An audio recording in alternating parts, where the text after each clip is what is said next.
Bismillahirrahmanirrahim. Assalamualaikum warahmatullahi wabarakatuh. Ashraf sebagai moderator anda. Jadi, pada hari ini, kita akan membincangkan sebuah topik yang bertajuk metafizik. Adakah Tuhan itu wujud? Jika kita lihat pada research yang dikeluarkan oleh Ariella Kesa, sekitar 161 juta atheist ataupun tidak percaya pada Tuhan. Antara sebab mereka ini kerana mereka tidak menemui bukti kewujudan Tuhan. Jadi, pada hari ini, kita mempunyai 4 panel yang akan membuktikan akan kewujudan Tuhan. Panel yang pertama, kita ada saudari Shakila Atiadia binti Ismail yang akan memberikan hujah dari sudut sains. Yang kedua, saudara Ahmad Syafiq bin Muslim yang akan memberikan hujah dari sudut matematik.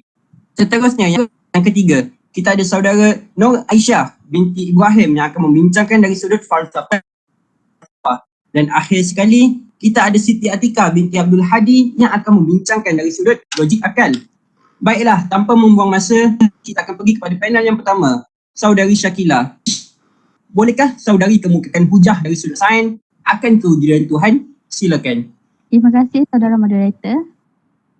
Jika kita teliti persamaan antara Al-Quran dan sains moden, kita akan dapati terdapat banyak ayat Al-Quran yang telah disahkan oleh dunia sains moden sekarang ini.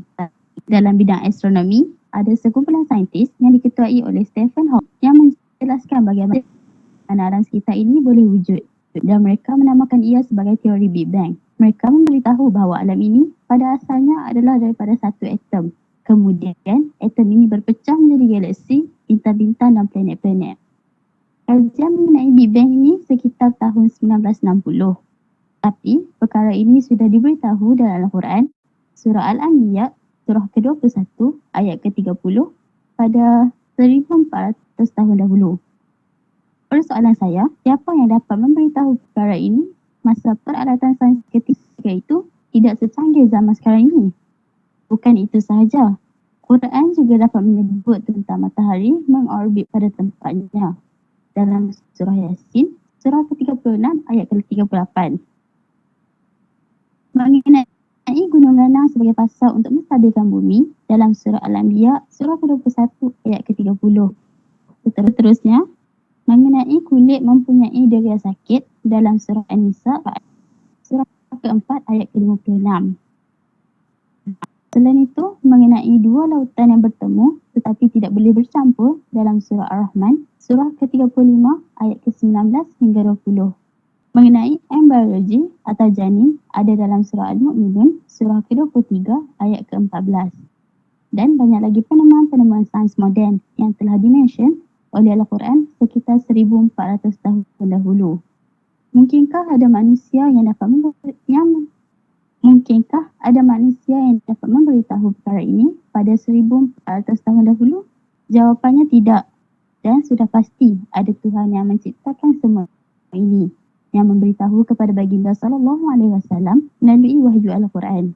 Okey, sekian itu sahaja bukti kewujudan Tuhan melalui sains. Saya serahkan kembali kepada saudara moderator. Terima kasih panel yang pertama. Sekarang ni, panel yang kedua. Saudara Syafiq, kemukakan hujah anda dari kacamata matematik. Silakan. Okey, terima kasih Tuan Moderator. Sekarang ini, kita akan melihat bukti kewujudan Tuhan melalui kacamata matematik. Sebelum kita pergi lebih jauh, saya nak tanya satu soalan. Adakah setiap benda yang wujud itu perlukan bukti melalui kaedah matematik? Okey, saya bagi contoh. Kamu ada dua ibu bapa yang sangat kamu sayangi. Macam mana kamu nak buktikan melalui matematik perasaan sayang tu? Adakah dengan mengira seperti 1 tambah 1? Tidak.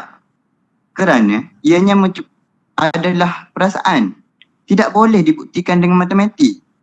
Itu yang pertama. Yang kedua, kita perlu tahu bahawa Tuhan telah menciptakan kita dan menetapkan akal kita ini supaya mempunyai had. Saya bagi contoh. Dengan saya sekarang ni ada kalkulator 7 digit. Nombor maksimum yang boleh saya tekan pada kalkulator ini berapa? Hanyalah 9,999,999. Tapi Kalau saya tambahkan nombor itu dengan 1, ia akan jadi 10 juta. Tapi dalam kalkulator ini tidak akan ada jawapan kerana kalkulator yang saya guna ini maksimumnya adalah 7 digit. Manakala 10 juta pula mempunyai 8 digit.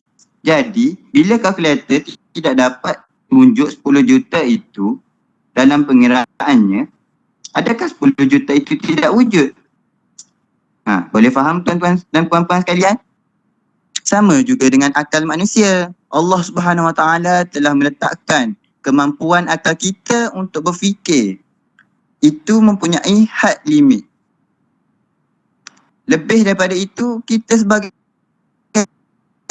makhluk ciptaan Allah hanya perlu percaya kepada Allah tanpa perlu menyoalkan kerana ia di luar kemampuan kita untuk memikirkannya. Okey, saya rasa cukup sampai di situ sahaja. Saya kembali kepada moderator. Terima kasih saudara Syafiq atas hujah anda iaitu dari perspektif matematik. Sekarang ini kita akan pergi pada panel yang ketiga. Saudara Aisyah, apakah hujah dalam perspektif falsafah? Persilakan. Terima kasih Tuan Moderator. Okey, dari sudut falsafah pula, terdapat seorang ahli gamawan yang berjaya memberi hujah tentang kewujudan Tuhan. Beliau telah menggunakan jam tangan sebagai contoh dan ini dinamakan sebagai watchmaker argument. Katanya, kalau kita berjalan-jalan di sebuah taman dan kemudian kita terjumpa jam, adakah logik akal kita mengatakan bahawa jam tangan ini terjadi dengan sendirinya?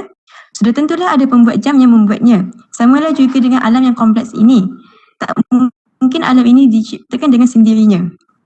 Namun, hujah ini tak bertahan lama dan berjaya dipatahkan oleh seorang ahli falsafah yang bernama Bertrand Russell dengan mengatakan, katakanlah saya bersetuju bahawa jam itu mempunyai pencipta, iaitu pembuat jam. Dan pembuat jam itu pula diciptakan oleh ibu bapanya dan ibu bapanya diciptakan oleh datuk neneknya. Sehinggalah kepada dan Nabi Adam diciptakan oleh Tuhan. Semuanya mempunyai pencipta dan beliau menyoal kembali, siapa pula yang menciptakan Tuhan? Who created God? Dan Alhamdulillah jawapan kepada persoalan ini telah berjaya dijawab.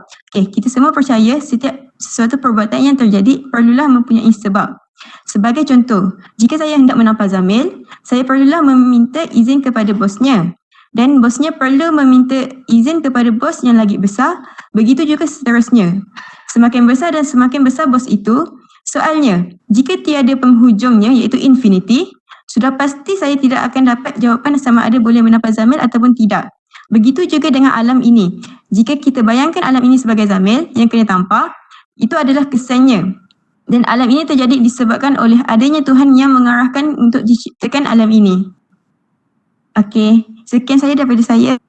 Terima kasih kepada saudara Aisyah. Sains sudah, matematik sudah, falsafah juga sudah. Sekarang ni kita pergi pada yang terakhir. Saudara Atika, apakah hujah anda melalui logik akal? Dipersilakan. Terima kasih Tuan Moderator. Sekarang ini kita akan cuba untuk membuktikan bahawa Tuhan itu wujud melalui pendekatan logik akal. Saya rasa pendekatan logik akal ini merupakan pendekatan yang paling mudah untuk dipahami berbanding pendekatan sains, matematik dan falsafah tadi. Sebabnya pendekatan ini hanya menggunakan logik akal yang waras tanpa perlu belajar tinggi-tinggi untuk membuktikan akan kewujudan Tuhan. Dan sudah pasti, pendekatan ini merupakan contoh yang paling senang untuk makcik-makcik dan pakcik-pakcik keluar berdakwah kepada golongan etis dan agnostik ini. Okey, apa dia pendekatan logik yang dimaksudkan? Saya rasa semua pernah dengar pendekatan ini. Artinya tidak wujud. Okey, kita bagi contoh. Manusia bernafas menggunakan apa? Udara kan? Adakah udara itu kita boleh nampak? Tidak, bukan. Tapi kita boleh nampak tanda-tanda adanya udara itu. Macam pokok boleh bergerak, kertas boleh terbang dan sebagainya. Sama juga dengan kewujudan Tuhan yang kita tak boleh nampak Tuhan itu sendiri. Tapi kita boleh nampak tanda-tanda kewujudan Tuhan itu melalui fenomena alam ini. Dan yang terakhir, akal kita sendiri pun kita tak boleh nampak. Jadi adakah maksudnya kita tidak berakal? fikir-fikirkanlah. Okey, cukup sampai itu saja. Kita serahkan kembali kepada moderator. Terima kasih diucapkan kepada saudara dan semua panel itu. Sekarang, tiba pula kepada sesi soal jawab. Kita buka sesi ini kepada audiens yang hadir. Silakan kalau ada apa-apa persoalan. Assalamualaikum warahmatullahi wabarakatuh. Saya ada satu soalan yang nak diajukan. Soalan dia, adakah berkesan untuk menerangkan bukti kewujudan Tuhan menurut perspektif Al-Quran dan As-Sunnah kepada golongan etis ini? Itu saja soalan saya. Terima kasih. Terima kasih kepada yang bertanya. Sekarang ni, panel mana satu yang nak menjawab soalan itu? Saya akan menjawab. Jadi Silakan. adalah tidak boleh gunakan nas dan dalil daripada Al-Quran untuk berhujah kerana mereka tidak akan percaya pada nas dan dalil ni. Jadi pendekatan yang terbaik adalah kita bagi hujah berdasarkan apa yang mereka percaya. Contohnya analogi yang telah disebut tadi melalui kaedah kajian sains, matematik, logik akal dan falsafah. Begitulah. Saya serah kepada moderator. Terima kasih saudara Syafi. Sekarang ni, soalan kedua. Ada siapa yang ingin bertanya? Assalamualaikum. Soalan ni saya nak ajukan kepada panel ketiga, Aisyah. Soalan dia macam ni.